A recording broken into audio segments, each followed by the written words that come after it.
What is a cookie? If you've used the internet even once in the last few years, it is likely you've seen messages similar to these asking you to accept cookies when opening any website. Let's look at what a cookie actually is and how it works.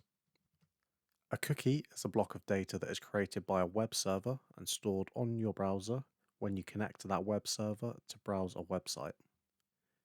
In the diagram here, we can see the user has connected to the web server has sent back the requested data, the website's homepage, and a cookie is then stored on their browser.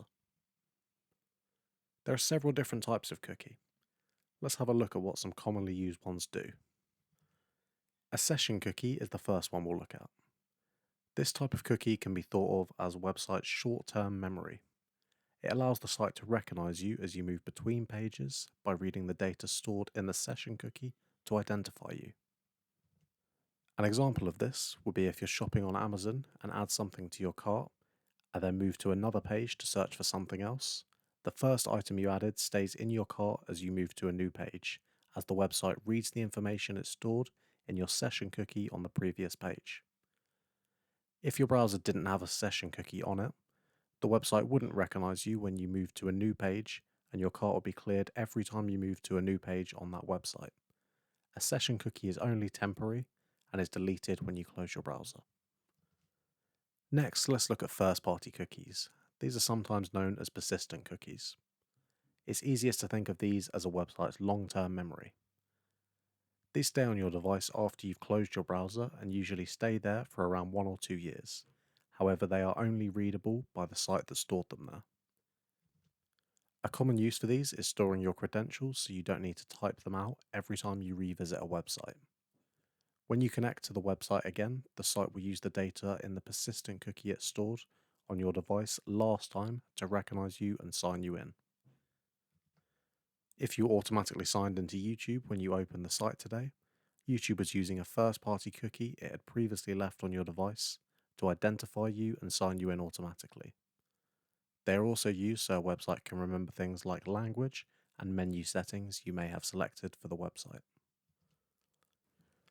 So far, cookies seem pretty useful, but let's look at a more controversial one, and one that means cookies are regularly talked about in regards to privacy concerns, and that is third-party cookies.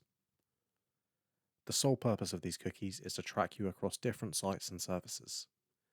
These cookies will learn about you and send the information to advertising networks to help them advertise things you're more likely to buy all over the internet.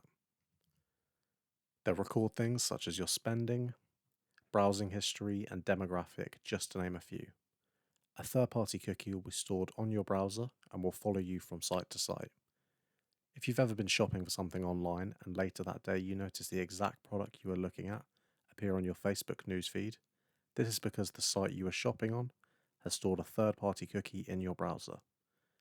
This shows what you were looking at that site, and when you connect it to Facebook, it will read the data in that cookie to determine which item you were looking at earlier on another site and advertise that exact item to you.